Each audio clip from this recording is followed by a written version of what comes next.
Hello and welcome to the Celtic Down Under podcast. I'm your host, Jared, and joining me tonight are Sean and John. How are you, Sean? Yep, going pretty well. I'm a little bit crook, but nothing too bad. I'm in school holidays, so I've been having a few units every night since that started. How are you, John? I'm good. I was just saying to everyone off pod, got my second COVID jab tomorrow, which is dead exciting. So I've got like the next, 4 days off or something, just in case I get sick, because I was pretty ill last time. So yeah, got a nice long extended weekend for me. Cement tablets, mate. You'll be all right. Yep, that's the plan. I got all my Lemsips ready. Ready to go. I was a little bit sick with my second jab, but nothing worse than the first one was nothing. But I was actually okay. It was just about a sore arm and swelling in my lymph nodes and like a few hours of a fever. That's about it. There you go. That's what I want. That's the fingers crossed. All right. So everyone, we'll just do the usual shout to start the podcast off. So if you're listening to this podcast and you haven't subscribed, please do so in your favorite podcast app. Would really appreciate that. And if you're listening via Apple Podcasts or Spotify, please leave us a review, preferably a 5-star review, because, don't really want 1 stars, but 5-star, hook a brother up. We'll love you forever. Or you could leave a 1-star one, but say in it, these guys are actually amazing, but I know that you're not going to read the 5-star reviews. Yeah, do that. That's what to do. Reverse psychology, lovely. Yeah, perfect. All right, so we'll get straight into it. We had 2 games that we played in the last week. So start off with a 3-0 win over Wraith Rovers. Starting lineup, Joe Hart in goals, Ralston, Carter Vickers, Starfelt, Montgomery as a defence. Midfield of McCarthy, Turnbull and Rogic. And then Abada, Ayeti and Jota up front. Quickly just jump to some stats for a second. 19 shots, 8 on target, 73% possession, more than almost 500 more passes. What was your take on the game, Sean? Yeah, we called it pretty much. I called it exactly what happened last week when we were on the pod. Said we get to 3-0 and just take the foot off the gas and it would finish that way, and that's what happened. I used to work in Stockroom in Argos in Scotland, and we had a tipping game so that we'd pick the scores from all the SPFL games, and every week if Celtic or Rangers were at home, it was always 3-0, 3-0. Everyone would pick 3-0, and you'd be right like 7 or 8 times a year, just tipping 3-0s. And the reason being that, 2-0 is a dicey one, but at 3-0 you just let up, You might get a fourth, you might not. They might score one, they might not, but the game's never in danger at 3-0, so it just drops a gear. And that's pretty much what happened here. With regards to the first goal, it was quite funny. Great through ball from McCarthy, but then all the Wraith players put their hand up to claim offside, except for the one guy who was playing him onside. It's quite funny. Everyone else is like, offside. And number 6 is just looking over at the linesman like, any chance? And nah. After that, there was no way back for them, really. The next 2 goals were kind of a good goalkeeper would have saved both of them. So we weren't great, but we got the job done. And yeah, everything that was expected. I mean, I guess that you could put a negative on that and say, like, that was our first choice team and we only just got the job done. I don't know. I'll look at that quickly and just say, well, with a couple of quick bookings and getting sent off for Zanata in the 59th minute, it was pretty much, all right, we're up 3-0. We've got the margin. We've got the extra player. Let's just hold the ball and just, see the game out. Try to preserve our legs for the weekend. Fat load of good that did. But, yeah, that was the way I looked at it. What was your take, John? Yes, very similar. I thought that, we were great in spells, and then, like Sean was saying, we just took our foot off the gas, which is expected for games like this. Psychologically, I guess it's hard for any professional to keep up that momentum for so long. But I think the only thing I really wanted to add was I thought this was really the first time I saw Jota looking really dangerous, and he's starting to get comfortable at this point, and he was really coming onto his game and stuff. And we talk about him later on as well, but he's clearly a player to watch. I think he's going to be really good for us. But yeah, I mean, look, I think probably the way Wraith played flattered us a lot as well. I think some of the passing was still kind of not quite the standard that I think we would expect, especially from previous seasons. Maybe not last season, but especially the season before. But yes, look, a win is a win, and I think it was good psychologically to get that win. Yeah, but overall, yeah, I'm obviously happy. So win, 3-0 is a good result, but things to work on even at that point, I think. And off the back of that game, we had the draw for the next round. So we got St. Johnstone. Thoughts, guys? I mean, there's no easy teams at this stage. So I'm glad it's at Hampden. So it gives us a better chance. If it was at McDermott Park, I wouldn't fancy it. But I think we should be okay at Hampden, 2-0.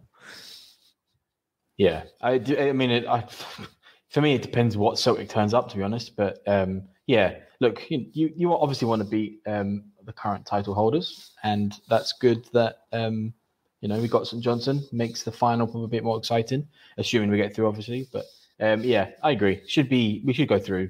I wouldn't say comfortably here, but I would say something like 2-1, 3-2, something like that. I got a simple quote for you. To quote Ric Flair: "To be the man, you got to beat the man." Woo! There it is. There you go. St. Johnstone, won both the cups last season. So if we want to be cup holders, we've got to beat them. So happy days.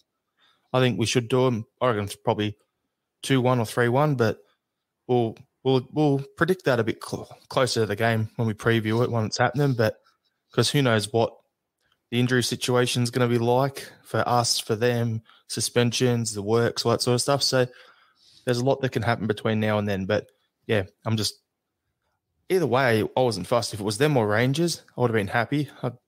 I'm hoping it's us and Hibs for an all green and white cup final.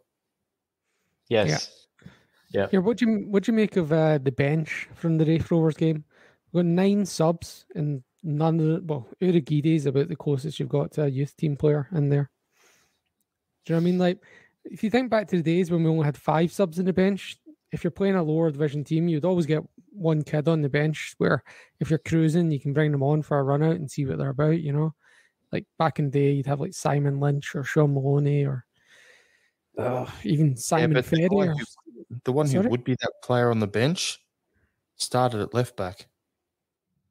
Montgomery, you mean? But nah, we know what he's about now. But I'm talking about you've got 9 spots in the bench. Like, why not in Moffat?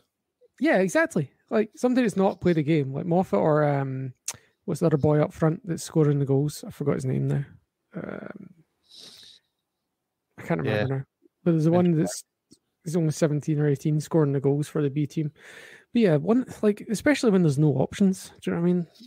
Like, what's the point in having, I don't know, like we've got Beaton and Welsh on the bench and Urhoghide. There's 3 centre backs on the bench there. And then we're bringing Beaton on for a 20-minute run out. Yeah. So 5 subs, you've got, of 9 subs, 5 are defenders.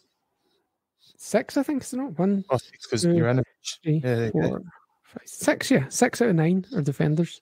Then you got a striker and you've got Sorrow. That's it. And then the goalkeeper. I thought the funniest thing, right, is I have no idea who he is, but they had a D. Mackay on the bench. I was like, is that where Dom's ended up? Is that Aidan Connolly as well? He's played for Queen's Park. Yeah. I agree. We should have used some of the B team players and the youth and stuff. The only problem is, I'm going to say it, what I've heard about the youth team is if you go down and you play a block of games, it's not as simple as you can just chuck them straight in the first squad. There's like a certain amount of time they've got to have before they can change. Makes no sense to me. But like that's the issue we've had with Shaw. There's been a few times there where he went down and played 2 or 3 Colts games and then we couldn't bring him straight into the first team. Like here's one I would have loved to see getting a run in that game as well. Yeah. I'm still unclear on those rules. Yeah, me too. I have no idea how that works yet, but I have no idea what the actual rule is. I'm just going off what I've seen people saying on Twitter and other pods and stuff, because it's like, who knows? It's not a permanent agreement to have a Colts team in the Lowland League. So if it was every year going forward, then I'm sure we'd all know the ruling at that point. But yeah, I mean, look, I actually went out my way to try and find the rule and could not. So I don't know. that one I did the same thing. I thought it was just me. I thought, don't worry, if I can't find it, Sean will. There you go, mate. You're kicking the ball. Doesn't exist. Staple to the back of the 5-way agreement. Hey, there it is. Love it. All right, so we'll jump on to the next game from the weekend. Celtic 1, Dundee United 1. Starting lineup: Joe Hart in goals, Ralston, Carter Vickers, Starfelt, Juranovic at left back. Midfield of Rogic, McCarthy, Turnbull again, and up front was Abada, Ayeti, and Jota. Abada with the goal. Interesting fact: their goal scorer Harks, his missus plays in our women's team and also scored a goal on the weekend. So both of them scored goals in games involving Celtic on the weekend. Was she the one that scored the winner? I believe so. Last minute. So stats: 23 shots, 7 on target, 64% possession. Usual stuff there. 12 fouls, lovely. Couple of offsides. Yeah. Sean, I'll throw to you. I'm sure you've got some points here. Yeah, I thought they were actually pretty good, Dundee United. I'm not going to, compared to when we played Sevco, I don't like, or even maybe they were better, maybe comparable at least to the game against Sevco. I thought they had a good crack at it. They had a good runabout, lots of energy and youth, good composure. I thought we were slack with our passing. We did not look up to pace. McCarthy was putting himself into tackles and ended up getting himself hooked at half time with, presumably, he got a couple of sore ones. Juranovic off injured. There's another one. Yeah, I thought we weren't very sharp. We didn't have much ideas, and I was going to save it for Sean's statistics, but can I go back to what the one I rolled out last week? So do you remember what I said last week about the crosses against Livingston? It's like 40 of them or something like that. Yeah, so we had 40 crosses against Livingston. So when we beat Raith Rovers 3-0, we have 24 crosses. And when we draw one each with Dundee United, we're back up to 39 crosses. So if you look at the number of crosses from Celtic in a game, it is an indicator of just running out of ideas and not being able to break teams down. I could give you all the caveats. You know what I mean? Like Ayeti's missed a sitter. We've hit the crossbar 3 times. Yeah, whatever. Dundee United could have easily had a penalty. You're shitty if Celtic, if that happens at the other end and you don't get it, you're going to be shitty. Yeah. I don't know. Like Dundee United were good. It was a frustrating game. We'd deserve to win, even though Dundee United were good. We did still deserve to win it. I'll just quickly jump in there and say, well, with McCarthy going off at half time, they were lucky that I think it was Fuchs wasn't sent off for his tackle. So they got away with one there. It was a shocking tackle. But at the same time, like, as we're discussing, I'm finding it tough to, fault the guys who were out there for the simple fact that, yes, things didn't go to plan, but I wanted to discuss this later on anyway about the current squad issues that we've got, but I don't want to make excuses, but the simple facts of this game, we should have won. And if you were, was it Tam Courts, their manager, and you had these options, this is my main thing I want to bring up here. If you had the options to add these guys that were on our bench, so Scales, Bitton, Sorrow, Bain, Montgomery, Welsh, or Moffat, if you added them into the Dundee squad, would they have been starting for Dundee or would they be bench players there? What do you guys think? Well, I can tell you for sure that Fuchs would have been the 4th choice player in our midfield. he would be ahead of Sorrell. He's a better player than Sorrell and any other midfielder we had on the bench. So realistically, my take on it is Scales would start there.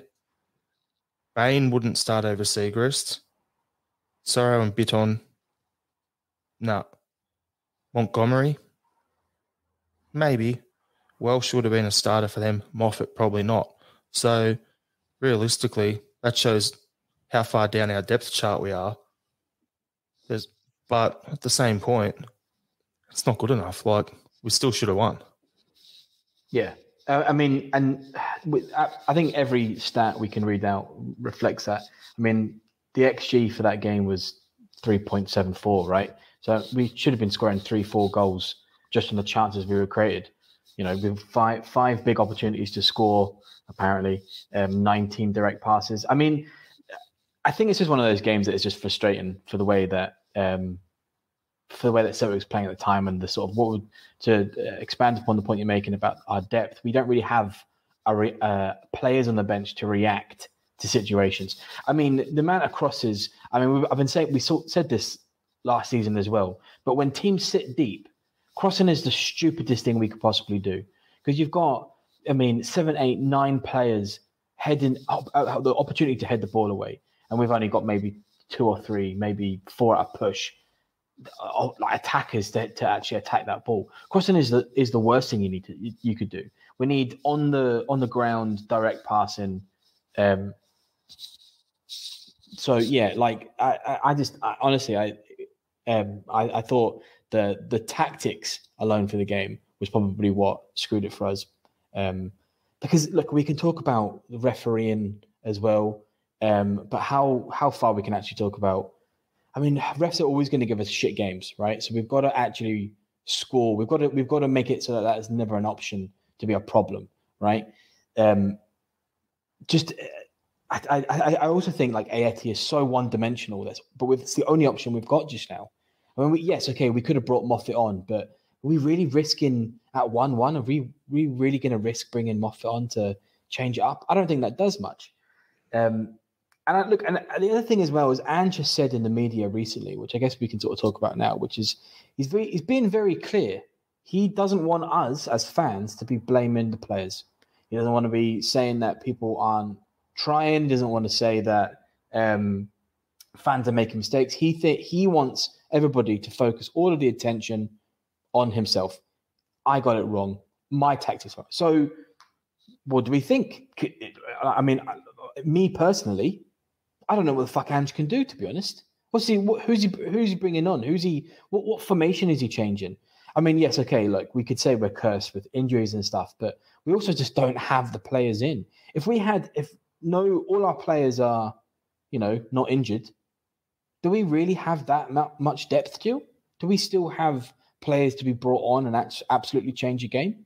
I'm not sure we do. We might have a couple here and there to rotate stuff, but I still think we're still in this transition period, still in this growth era where we are going to have games where, we absolutely should have won it. And I think all of the stats reflect that. It hasn't quite gone our way, but, these are the sort of results we're probably going to get for a while. Well, speaking on that point there, John, like, I actually think Ayeti playing as a lone striker is the biggest reason we've had at the club for him struggling since he's signed for us. Yeah, I don't think he's so the sort that needs to play as a lone striker. He has to play as part of a pair. I actually think we signed him to play alongside Edouard last season. Never happened. And that would have made more sense because the way Lennon finished the 9-0 season with Edouard and Griffiths next to each other, then you bring in Ayeti. Now you've got 3 strikers you can rotate through 2 spots in that where we're looking at the 3 at the back, 5 and 2 up front. And then that just completely changed, and we went back to this, 4-2-3-1 formation that looks like we're playing at the moment, or a 4-3-3 with only 1 striker in the middle. Ayeti doesn't bring the pressing game. He doesn't have the hold up and the link up play. No, it's just not his game. That's just not what. You're absolutely right. That's not his strengths. If it was perfect scenarios, right? the way that you play Ayeti and you play him well is you probably have, like you're saying, Jared, you have him you partner him with another striker, right? And you ask your wingers to take shots from just outside the box, and you speculate that they're going to have opportunities outside in those sort of areas, and then you get Ayeti just to pick up scraps where keepers aren't getting hands on it, where maybe it goes to a defender and it slightly gets knocked on, and Ayeti's at the back post. That's where you get the most out of Ayeti. Playing him as we are now as this target man rather than a poacher, it's just not working. I mean, but what can we do? What are Celtic's options right now? Nothing. Giakoumakis is such an unknown quantity. Everybody thinks that, why are we playing Ayeti? We'll just play Giakoumakis and that will sort it. We have no idea what the guy's like. We have no idea whether he can step up to playing at Celtic right now. That's such a risk, especially expectations, but also tactically. We've been hit and miss signing players from Holland over the years too, so who knows how he's going to come in. Is he going to come in and, be a Larson coming in from Feyenoord, or is he going to come in and be a Dirk Borgda from Ajax? Yeah. Yeah, like who? I have no idea. I've said this before, I'm slightly skeptical of him. I think he's had one very good season, happened to be last season, which was a weird fluke of a statistical season for most European teams. But who knows? I think in a game like this, if he was fit, you could have probably brought him on and speculate that he was going to get a goal. Maybe with that amount of crosses, he's supposedly good at the head. I have no idea what he's actually like, but if he was to come in and hit the ground running, banging goals, all that sort of stuff, I'll happily go, okay, well played, sir. But I actually wanted us to sign that Henry bloke from up in Belgium. He was the one I wanted. He looks like a gigantic version of Furuhashi in terms of the way he'd run, but then he's always on the shoulder running. Look, a 6'4" version of him. Good in the air, good with left and right foot. He was the guy I wanted, but we weren't going to spend $7 million on a striker. Not this season. Not especially how apparently we've been borrowing money to buy players. Well, we spent $7 million on Giakoumakis and Kyogo combined, so you get two for the same price. There you go. Yeah, exactly. So look, if we are going to take Ange and do exactly what we're asked from him, and just look at what the manager is doing and focus nothing else, and it's completely all of the blame is at his feet. Obviously, there are things that we agree tactically we would definitely need to change, and I think one of those is probably doing some sort of system change, some sort of formation change when we have teams that sit back that deep. We need a response, and that needs to change in the space of like 5 minutes. Like I don't know when Dundee United started to sit deep. I would say probably from the get-go, and they were definitely hitting us on the counter very efficiently as well. But I would say in the first 25 minutes, if we can recognize that that's what they're doing, we snap into a different formation. And I think Jota can play in a forward role like that as a striker. I'm not entirely sure. I know he can play in like sort of an attacking mid position, but maybe we could do something like that. Maybe do we even have a winger? See what I mean? I don't even know. Like, do we have the players to be able to snap changes? Probably not. Sorrow's. Let's talk about Soro for a second, right? He is not good enough at the moment. That I don't know what's happened there, but in the space of a couple of months, his standard it's just dropped off a cliff. He is not so quality at this point. I can tell you my thoughts on Soro before I throw to you, Sean, because I want to get your opinion on what we've been talking about, because I can see the wheels ticking over looking at your face here. But it's Soro, when we were playing slow-mo football last year under Lenny, where we just walked the ball up the pitch, it worked. He looked so energetic. But now you get him in a team, even as it currently is, where everyone's buzzing around and playing a lot faster, and his point of difference to the rest of his teammates, it doesn't show anymore. So now his weaknesses are starting to stand out. If he misplaces passes, if he mistimes a tackle, because Kelmack's doing the same running and not making those mistakes, because Turnbull, he looks like he's getting a bit leggy and needs a bit of a break, but Turnbull's not doing the same sort of thing. So it's starting to stand out more, in my opinion. But throw to you, Sean. Get your take. Yeah. Yeah.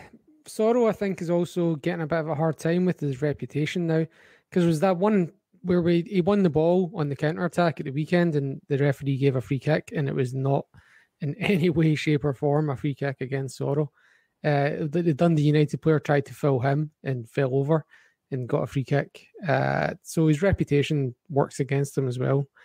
But in relation to what you're saying as well about the fast moving, I actually think in the last 3 games we've been pretty pedestrian. The kind of fast recycling that we've been doing to start the season has kind of dropped off, and I assume that's down to fatigue without having the rotation and things like that to rely on.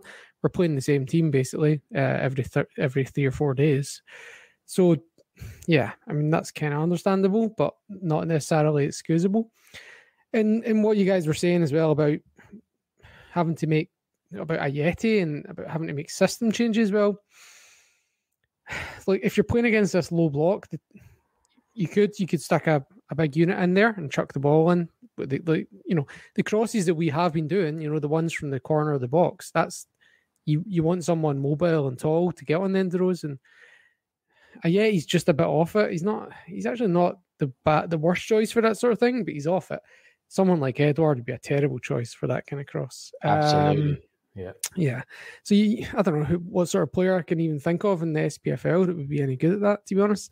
I feel like the game's just kind of... Sorry? Lyndon Dykes. When he was Yeah, no, like you're right. Yeah, he would be. But like the game's almost just moved on from that sort of thing now. There's just not many of that kind of player around now.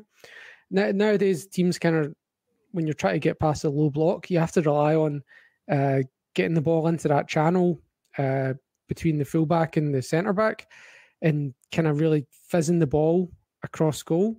And there was one Montgomery did at the weekend, and Ayeti was just 3 yards off it. Do you know what I mean? Like, it wasn't like just past his toe tips. No, he was 3 yards away. Like, and it was a great ball. Like the Dundee United goalkeeper and defence were nowhere near it. And that's the sort of goal that Alfredo Morelos will score for the Huns. And it's Gary Hooper used to score goals like that.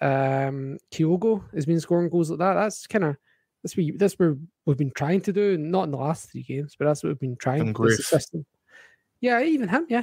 But that's the system we've been... Yeah, he used to do those ones. Mm-hmm. But that's definitely the system we've been trying to implement, but it's just not been happening in the last 3 games. Reasons unknown. Yeah.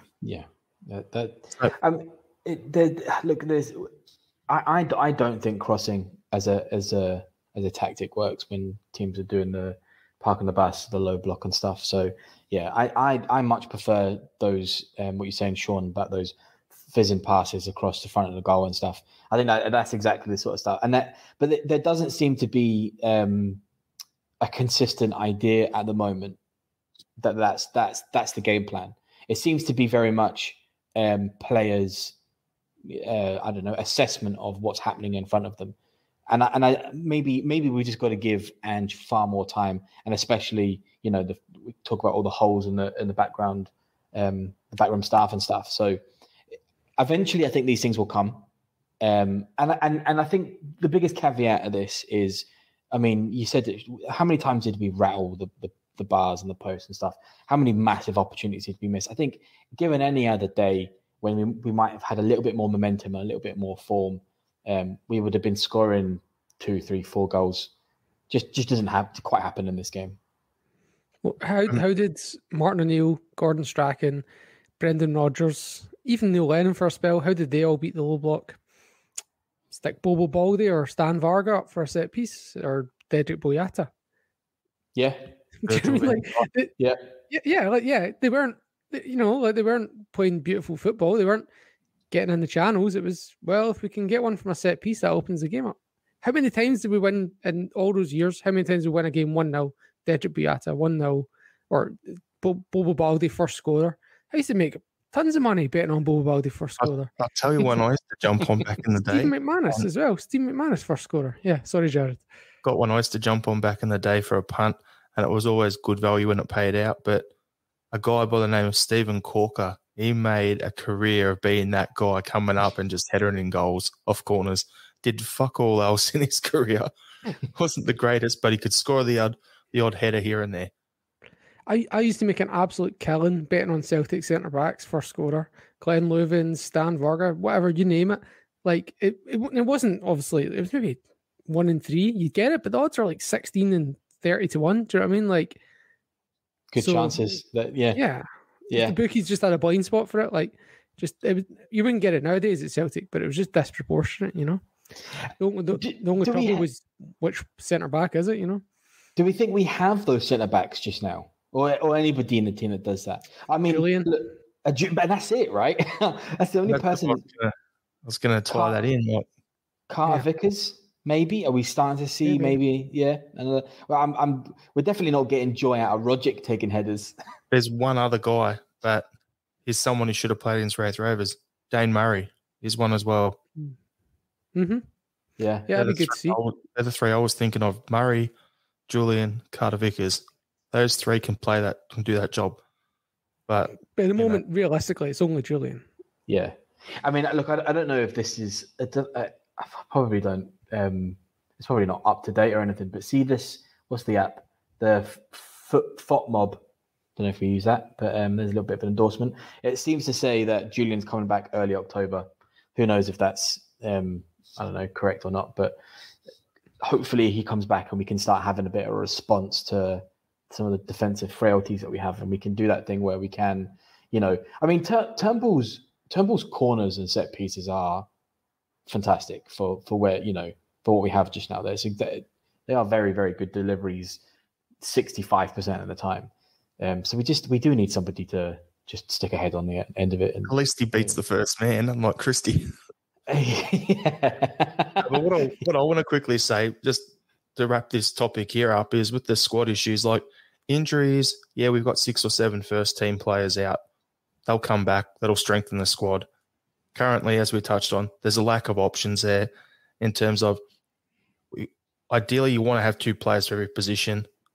When you've got some issues where the first stringer and the second stringer are out and you kind of having to move players around so they're playing out of position, that's when you start to find these problems that we're having where it looks disjointed. And you look at Juranovic coming in and he's played right back, left back, right midfield, like right wing. So he's played 3 different positions, yet I know he's a good player, but I don't want to see him at left back. We've got Scales, Bolingoli, Taylor when he comes back. We've got Monty. We've got 4 players who can play there. Why do we need to put a right back over there? It makes no sense to me. So I'd rather be, okay, you stick to the right-hand side and then you have Juranovic and Ralston just have a head-to-head battle for that position, because that's going to improve us. Because if I drop the ball and I'm not on the game, if I'm Ralston, Juranovic is going to take my spot. It's the same what we had with Paddy Roberts and James Forrest in the Invincible treble season. Those 2 are at each other all the time, so you've got quality on your right wing. If then you look at your left back situation, there's 4 guys there. Let them battle it out for the starting spot. Scales has looked good when we've seen him. Bolingoli, I don't know. I don't think he's an Ange type player. Taylor, a lot of people don't like Taylor, but I think he's the Lustig sort of stay-at-home winger. If you're going to have your right back forward, you need a guy staying back. So he's got 3 across the back, the way Lustig used to stay back so that Tierney could get up and down the left. So you've got these options, and Monty's that got a hell of a lot of improvement to come in him. So why do we need to do that? Then the centre back, you've got so much. We've got 4 or 5 guys there. So I'm not worried about the defence. We just need to get a settled back line with players playing in their right position and a settled back line, because it's constantly changing. Then when everyone else comes back in front of that, we'll be fine. That's my take on it. But it's patience. And I'm just going to throw a little hand grenade out here, so I'll probably get some comments on this. Gerrard got 2.5 years to build his team that won the Invincible last season. Yet after 2 months, people are saying Ange isn't up to it, he's a fraud, kick him out. If you're saying that, you're part of the problem. Yeah. John, Jared, that links nicely with my statistics that I've got lined up. If you'd like me to segue into that. Yes. Okay, Maybe the theme tune for these stat corners. Yeah, for Sean wasted time when he should have been Sean should have been doing work, but he was looking up historic Celtic. Right. So the 10 points out of 21 to me was shocking. So I was like, that puts us on a course for 54 points at the end of the year. So I was like, right, okay, it's just 7 games. What's our worst run of 7 games? Let's put it into context here. Because everyone's talking about, worst league start since 98. Okay. What's our worst run of 7 games? So how far back do you think you have to go to get a worst run of 7 games? Last season. Bang on. January. Yeah. Okay. So January we had 9 points out of 21, and that was when we had the 13 players down with COVID. Yeah. So that was worse. Okay. How far back do you think you have to go after that? 7 games playing badly, probably Dyler, maybe. No, I'll go back further than that. I'll go back to Tony Mowbray, maybe. Yeah, it's in the middle of what you're saying. It was 2011. It was the start of 9 in a row. So the start. Yeah, so it was the start of that season, and we had basically identical 10 points from 21. It wasn't the actual start. It was like a couple of games in. We won the league that year, but the way we recovered from it was we went on a 17-game winning run. That was when we turned it at Rugby Park, wasn't it? Where it was like we're down 3-0 at half time or something like that, and then bang off we went. No, I think it was the year after that. But either way, yeah, it was a shady start either way. In amongst those, there's a few 11 points. In amongst the 9 in a row years, there's a few 11 out of 21s. But then if you go back to the 3 years we lost the league before that, again, 11, 11, 11. So there was nothing, even when we were losing the league before Rangers died, we still weren't getting this kind of bad form. And then if you look back in the Strachan and O'Neill years, the only time it's worse is when we've already won the league. Or Sevco have already won the league, and it's it's the end of the season kind of thing. So the only time since this millennium we've had form this bad, other than when the league is over, was once at the start of 2011, January this year, and now. They're the 3 times the form has been this bad in the league. Can I just correct something you said, Sean, quickly? Yep. Mm-hmm. It wasn't when Sevco have won the league. Sorry, you're right. Sorry. Yeah, sorry, yeah. Rangers. Yeah. Because they've only won it once, not 55 times. So I need to pull you up on that, because if I don't, that means we're giving on the continuity lie that they're living and the victim lie and all that shit. Quite right. I stand corrected. I actually went back to the 90s as well, just because I kept going. And there was one point in 94-95 season where we had 4 points out of 21. That was pretty grim. And that was 4 draws. It wasn't even. Yeah. So don't get me wrong, there's been worse in the 90s, but if you look at it in the bare facts, this is pretty much tied for the worst form we've had in the league this millennium. I mean, look, there's so many mitigating factors there, right? I mean, how? Let's just say it wasn't Ange. I think we said this in the group chat. I personally do not believe if you put the best manager in the world in that Celtic squad, in the Celtic, system just now, and they'd get much more joy out of the current situation they're in than Ange's, right? I actually think Ange is playing really encouraging football. I can definitely see the beginnings of a really good system here, and all of that modern aspect of the stuff that we've talked about at length previous podcasts, and we're going to talk about probably in other podcasts and stuff. How you can just decide that Ange is done, after that many games it just baffles me. We've been completely gutted since Rodgers left. Consistently gutted. Every single transfer window, every single season. That we've had more out, and I don't mean first team players. I mean all staff across Celtic. We've had more going out than we've had coming in. And to then ask somebody to pick that up and build, their own vision from that, to expect a turnaround in the really, I think probably more than anything, we had as Celtic fans as a group, we had our expectations set really high.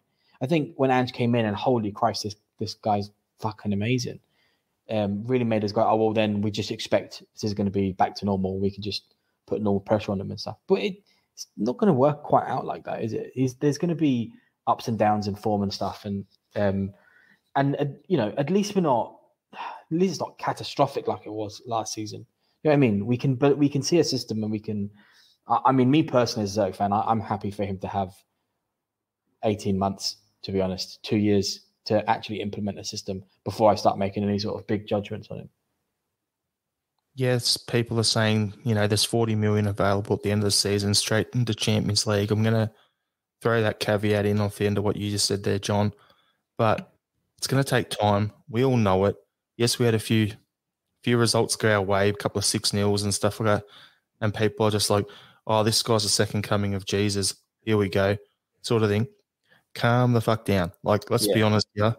We're playing teams that are down the bottom of the league. We're playing all the remaining top 6 teams from last season away from home first time around in the first 12 games or 11 games or whatever. So until we're at least halfway through the season, where everyone's played everyone at least once, home and away, it's hard to judge. So I'll look at it and go, it's not ideal, but we're only 6 points behind Rangers. And they've got to go on the road and play all these away games next time around when we're at home playing these teams. So we could make those points up. By then, we'll have players back. We'll have people in training. We'll hopefully have a settled back line. And off we go. And then we strengthen again in January. But, yeah, it's going to be one of them ones where I understand it's the whole £40 million. We're going to Champions League. We had a loss because of COVID. We can't let Rangers have it because then they'll be out of debt finally.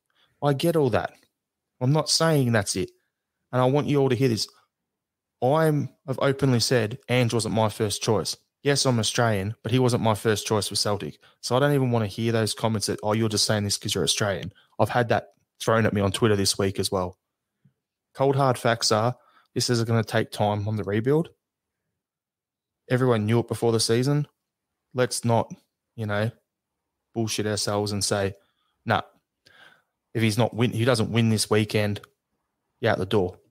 Mental. I don't expect to beat Leverkusen later this week. We go to Pittodrie. I'm hoping we win because they're in as bad a situation as we are, but we'll talk about that later. But that's the priority this week, getting those 3 points at Aberdeen. Yeah. Just to continue what you're saying there about some fans on Twitter and stuff and social media giving you shit because you're Australian and stuff. The same criticism we have of English fans saying Scottish league or Scottish players or players that play in Scotland aren't good for X, Y, and Z reasons, yet they've never watched a bloody Scottish game ever. Celtic fans seem to be doing the same thing and assuming what Ange's credentials are like, having never seen him or watched any of his previous teams. If these Celtic fans want to say Ange doesn't have the right experience to do it, you say, okay, what was the last J League game you watched? What was the last 8? When was the last Australian national team you watched? Do you know what I mean? Like, it's a real hypocritical thing to say when you actually haven't watched and experienced Ange in any of these other previous games. I haven't done that, which is why I will listen to other people who have and try and take that on board. But yeah. Sorry, Sean, go ahead. No, just to be the voice of people who aren't here, just to kind of try and balance it. It's devil's advocate. We had this same promise when Tony Mowbray came in, and we'd all seen Tony Mowbray do it at Hibs. We'd seen it happen, and we're like, "Yep, cool, we're getting this at Celtic now," and it didn't happen. So yeah, just like it does. Like, it's fair enough that we all want to be patient and we all want this to happen, but a manager can lose the dressing room if you're not winning games at Celtic. Yep. But that doesn't, I mean, that might happen. And, touch wood, it doesn't. But I think Ange should be given more of the benefit of the doubt. I think any manager should be given more benefit of the doubt. And I think look, he could easily be the next Mowbray, but he could easily be the next Dr. Joe, for instance. He could go either way. Just because we don't know who he is and we don't know the experience of that particular person does not mean that he's going to... And he might lose it at Celtic, and that doesn't mean that he's a bad manager. It just means it didn't work out at Celtic and stuff. But look, yeah. Yeah, and if that happens, I'll put my hand up and I'll say it. Like, I'm not going to sugarcoat it because I'm Australian. Like, if he doesn't cut it, he doesn't cut it. I've bagged out Rogic on this podcast numerous times. Yeah. At the end of the day, I'm a Celtic fan first. So yeah, absolutely. But I mean, for me, I don't know if everybody feels the same way. I actually think it would have been completely, irrespective of whoever came in, I would have given them at least a season and a half, maybe a season of a push. I just want to. I think the rebuild is that big, and I think we've been blinded by short-term success up until recently. If it was Eddie Howe, would people be reacting this way? No, because he's got the name value. There you go. Yeah, I was actually going to bring that up. Yes, I think I was trying to think of the word for it, but reputationism was the only thing that came to mind, which is not a word. But look, Shakespeare made up words, so I'm going. Yeah. Okay. Everyone. Yeah, you heard it here first. All right, Sean. Well, jump on. Give us the usual wrap up of the women and Colts teams. Yeah, actually, not too much happening, but the women had a great win at the weekend. I was kind of tracking it on Twitter, and then it got to like 90 minutes, and I was like, we're going to drop points here. And nope, sure enough, they got an injury time winner versus Aberdeen, which is good because Aberdeen were actually in good form as well. So that puts the women second in the league on 7 points, tied with Glasgow City, who we drew 2 each with. Again, came back from 2-0 down last week.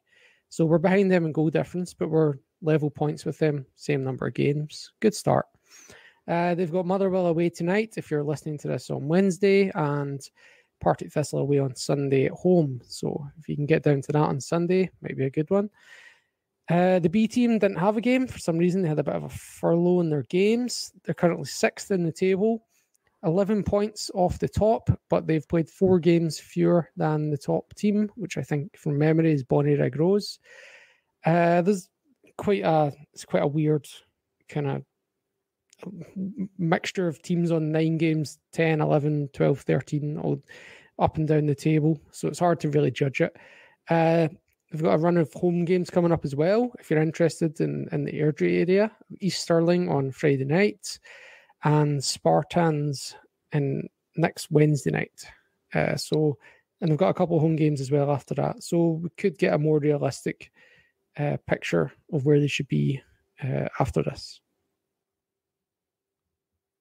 Thanks for that. It's a good wrap up, and good luck to the women's team tonight and the Colts on Friday night. And want to see both those teams doing well, as getting to pick up 3 points and do us proud. So good luck to them.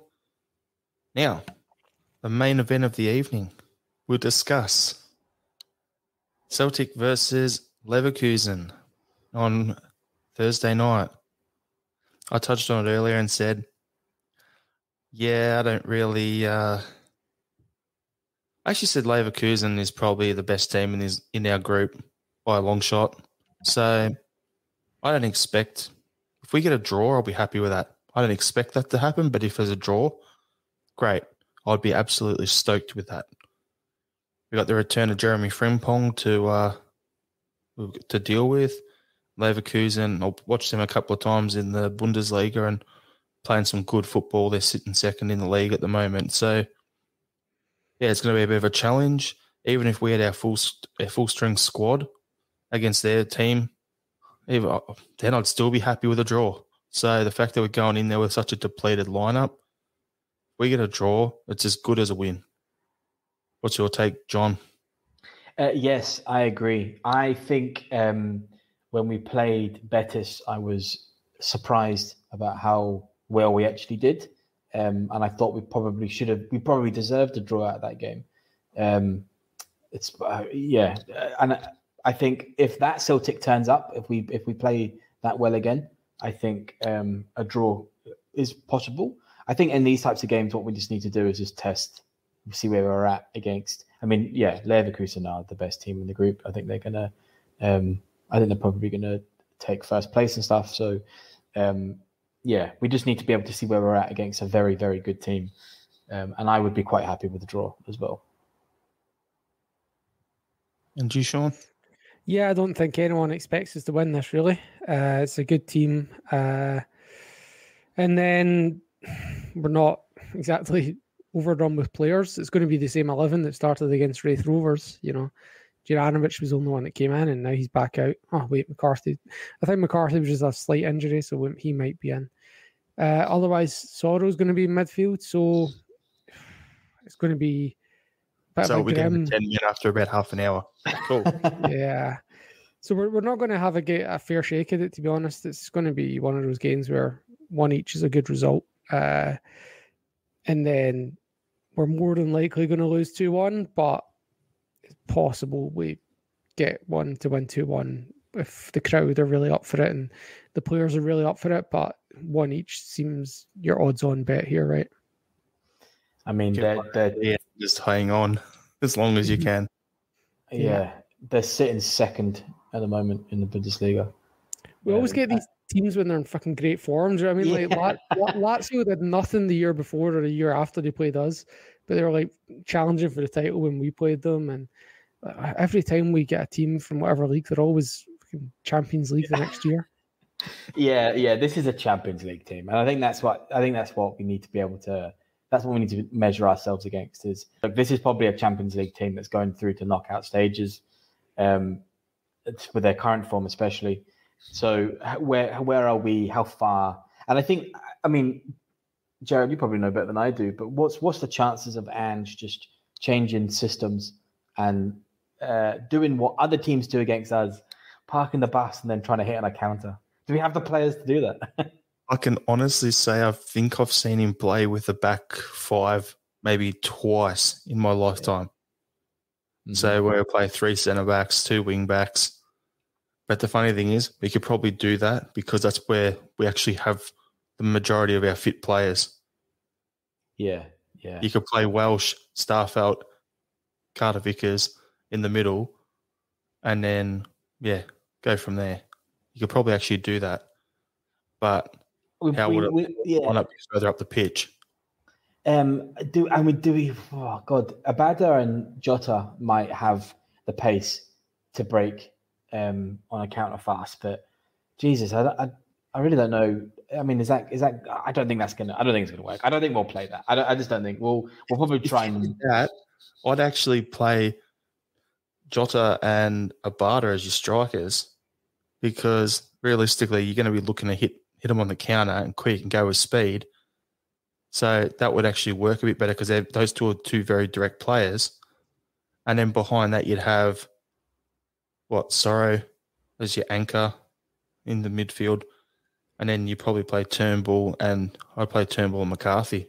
I wouldn't even, I'd Rogic to rest, keep him for Aberdeen. Well, I mean, Rogic's probably the wrong. If you're right, if we're gonna sit deep like that, which we probably won't, but if we were to, Rogic's the wrong player to do something like that. He just doesn't have. He's not that type of player to work hard at getting the ball back and stuff. He's the least explosive runner we have in our midfield. Yeah, I mean, and sometimes that's actually to his benefit, right? Is he actually controls the space extremely well, and I think Turnbull is very much in the same shade as Rogic.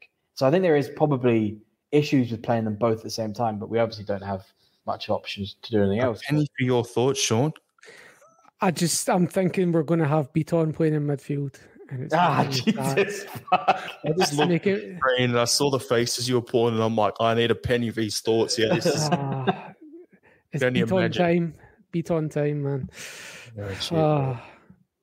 else is there, man? Like, he's the next man up. Do you know what I mean? Like, if McCarthy's still crooked, and fucking hell. Yeah. Maybe Shaw. How often? Yeah, that's right enough because it's a European game. But honestly, like everyone was like making a joke about how Rogic and Turnbull couldn't play 90 minutes. They're playing 90 minutes twice a week because there's nobody else. Rogic, I think, has grown three extra lungs this season. Like he's always half a lung Rogic, and now he's up to like 3.5, 4 lung Rogic. He's actually getting 390 minutes. It's not good though. They're getting the Lee Griffiths fitness program where you just play every fucking minute of a game to get fit. Yeah. And then complain if you don't. I used to call it the John Hartson system. Yeah, that's that. Yeah. Or the Mark Duca style. That's how you get fit too. Get my fitness in game. Put his hot chips down and go out for a run, and after 3 or 4 games, he's laughing. Yeah. All right, into Aberdeen. Celtic versus Aberdeen. What are you expecting? Well, I'm not going to even talk about what you expect the lineup is. We all pretty much know what the lineup will be with 1 or 2. Who's going to be left back? Who's going to be right back? They're the only 2 changes we'll probably see because we don't have any other players available. I'll make one comment about the lineup that I believe that in midfield we'll probably have Rogic, Turnbull, maybe McCarthy, McGregor, and we'll also have Scott Brown as well. Like that's a surety. Like I don't care what fucking top he's playing in. He's a Celtic player. Oof, it could be interesting actually. But yeah, it's a real classic 6th versus 7th mid-table battle, isn't it? I'm going to have to be captain in my fantasy team this week. Take it off Ramirez for them because I don't want him to score any goals. Yeah, I guarantee they're going to score a goal though. I'd be surprised if we win. To be honest, in the form we're in, we've lost every away game this year. Not won an away game since 14th of February. Honestly, do you see us winning it? I don't. I'm saying 2-1, and it's going to be off an own goal from them. There you go. I personally think we could win it. I think an away game in Pittodrie is exactly the type of place where we might turn it around. We've had joy there before. So, I'm thinking of like back in, the Boxing Day games and stuff like that, where it's been back and forth and it's, with people, with teams have been scoring both ends and stuff. I think that's probably what we're in for. Yeah, that's the game I'm talking about. Yeah, so I think something like that's going to happen. A massive back and forth, lots of goals, and I think we'll probably. I mean, we're both equally shy at the moment, so so I think it's going to be quite an even game. But I think we're playing for the Clusterfuck Cup. Yeah.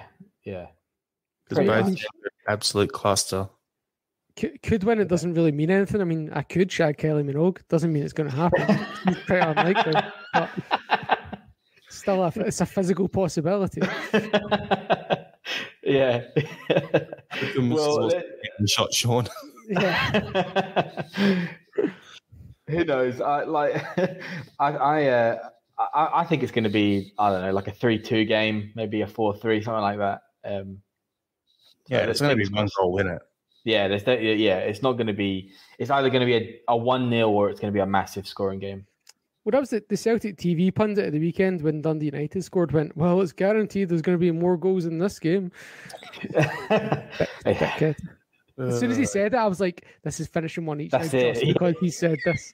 You jinxed it. Yeah. All right. Yeah, I don't think we're going to win. I'm just saying it. I don't. I think. But yeah, 2-2. It's a Desmond 2-2. There you go. All right. So what we'll do?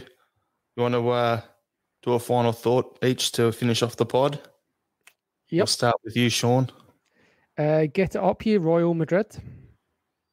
In case you missed it, they got beat at home by an absolute Diddy team. I enjoyed that. Yes. Yeah. That was a big shock for the world, I think. Mm-hmm. What do you got, John? Look, I'll just reiterate what I said before, which is I think let's not be too reactionary here. Let's give Ange and anyone at Celtic the absolute opportunity to prove us wrong or right, however you want to phrase it. And my one is using a very Aussie saying, calm the farm, everyone. We'll get some players back. Things will be all right. And I'm going to throw one extra on in just for fun.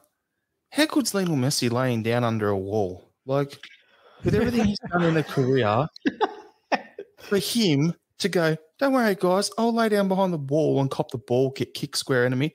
No worries, all good. I'm like, legend. Humble leadership. I just had to throw that in. Couldn't help it. Yeah, true story. I was trying to put it in somewhere earlier in the pod and couldn't find a spot, so I'm like, no, I'll just throw it in now. You'll hurt Ferdinand's feelings by saying that, Jared. He'll take that to heart. What, Rio? Yeah. Did you not see his reaction? Hit him with a book that's on my bookshelf there. It was given to me as a shit KK present at work because this bloke I knew was a crazy United fan. He gave me Rio's book. So if Rio wants to go, I'll hit him with his own book. There you go. Yeah. He's an active listener. He's a regular at the cool. That's it. The declaration of war, Rio. All good. All right. Well, thanks everyone for listening. Please do subscribe for our podcast. We've got our Facebook page and group, Instagram and Twitter at Celtic Down. Subscribe on our YouTube channel. Check out our website for articles and everything, CelticDownUnder.com. Thanks, Sean and John. Hell. Hell.